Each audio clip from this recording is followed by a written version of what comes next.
দুই বোন একসাথে পালিয়ে গেল, যদি হোকটা একটু খুলে যেত। বিসমিল্লাহির রহমানির রহিম। পরিবেশনায় ও পরিচালনায় দিক দিগন্ত। তার ইবাদতের মাত্রা আপনি জানেন না, আপনি কি 5 ওয়াক্ত নামাজও তো আপনি পড়েন না, ফতোয়া দেন। তার 5 ওয়াক্ত নামাজ না, তাহাজ্জুদ মিস যায় না। আন্দাজে এক তহমত তার উপরে লাগিয়ে দিলেই হবে। যদি কেউ কোনো অপরাধ না করে, ওই অপরাধ যদি তার উপরে কেউ চাপিয়ে দেয়, যতদিন আপনি ওই অপরাধ না করবেন ততদিন আপনার মরণ হবে না।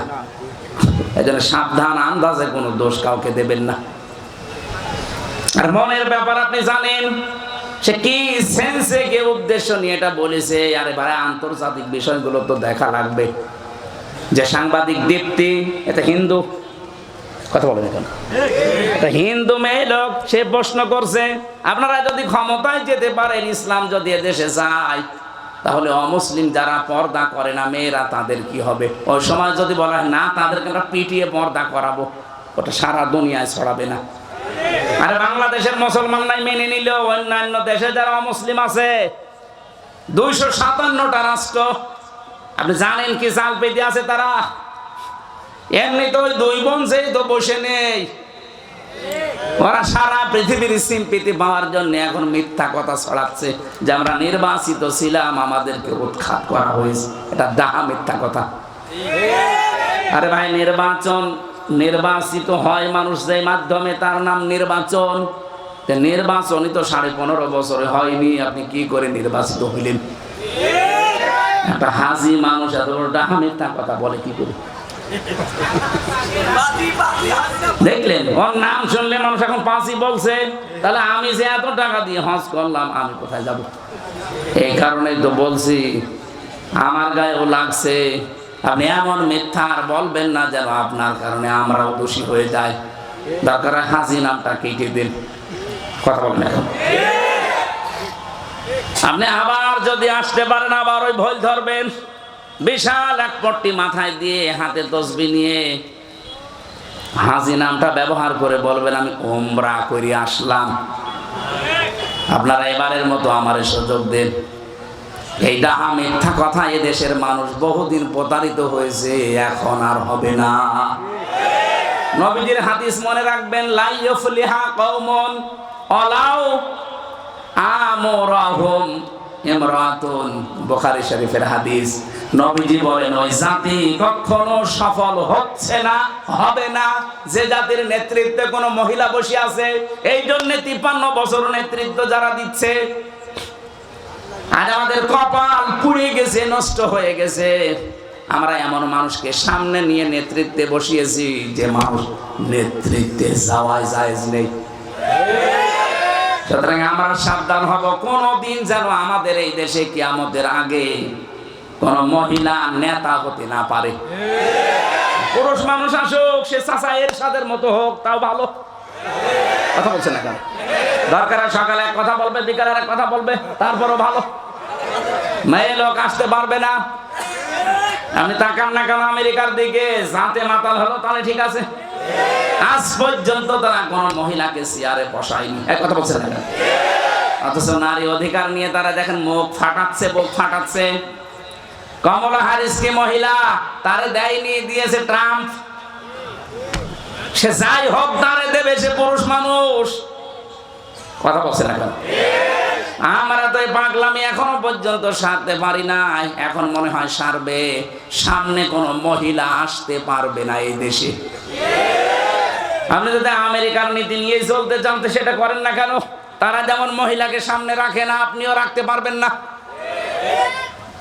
আমরা চাই যারা রাজনীতি করছেন, আপনি আপনার দলকে বলেন যে ভাই আমি রাজনীতি করছি, করবো, কিন্তু মেয়ে লোক যেন সামনে না আসে। লা ইউফলিহা কওমুন ওয়ালাউ আমরাহুম ইমরাতুন, কখনো ওই জাতি সফল হচ্ছে না, হবে না। নবীজি গ্যারান্টি দিচ্ছে কোনোদিন মিথ্যা হতে পারে না। আমরা কার ভরসায় আছি? উনি এখনো পর্যন্ত যদি বলে আমি আসতেছি, লিস্ট করে রাখো, আপনি আসবেন কি করে? আপনাকে তো চেয়ারে বসানো যায় নেই। কথা বলে না কেন? আমি এটা বলতাম না, বলছি এই কারণে মিথ্যা কিছু তথ্য ফেসবুকে মানুষ ছড়িয়ে বিভ্রান্ত ছড়াচ্ছে। গত পরশুদিন আমি ছিলাম সেই মৌলভীবাজার, ওখানকার এসপি সাহেব আমাকে বলছিলেন যে কথাটা মানুষকে জানাবেন, ফেসবুকের কোনো তথ্য নিয়ে মানুষ যেন আন্দাজে উন্মাদনায় না ভোগে। এটার দ্বারা বিশৃঙ্খলা তৈরি করেছে মানুষ এই মিথ্যা তথ্য দিয়ে। এগুলো অধিকাংশ ছড়াচ্ছে বাইরের এই দাদা বাবুদের দেশে কিছু মানুষ আছে তারা। কয়েকদিন আগে সিঙ্গাপুরে, মালয়েশিয়া আছে হোটেলে, যেখানে উঠি দেখি আল্লাহর ওলি বেরিয়ে আসছে, এলো দোয়া করেন। 5 তারিখের আগেই ওরা পালিয়ে ওখানে বসে আছে। যে হোটেলে গেছি দেখি 2-4 জন আল্লাহর ওলি আছে। কি করবে এখন? 3 মাস 4 দিন হয়ে গেল, কোল কিনারা পারছে না। এখন ফেসবুকের মাধ্যমে ওরা বাইরে থেকে এই বিভ্রান্ত গুলো ছড়াচ্ছে, যেন মানুষ উশৃঙ্খল হয়ে দেশে একটা হট্টগোল বাঁধিয়ে দেয়, আর বহির্বিশ্ব যেন দেখে যে না, আগেই ভালো ছিল। এজন্য আমরা শক্ত হাতে এটা দমন করতে চাই। ফেসবুকের কোনো কথা বিশ্বাস করে ওখানে পা দিয়ে আপনি বিশৃঙ্খলা করলে আপনি নিজের পায়ে নিজে কোড়াল মারবেন। পৃথিবীর ইতিহাস কি বলে? আজ পর্যন্ত কোন পলাতক যারা পালিয়েছে ওরা ফিরে এসেছে আপনি একটা দেখান তো। চেঙ্গিস খান, হিটলার, এই যে 850 বছর আগে যিনি পালিয়েছে লক্ষণ সেন, কই ফিরে আর আসেনি, কবর চলে গেছে।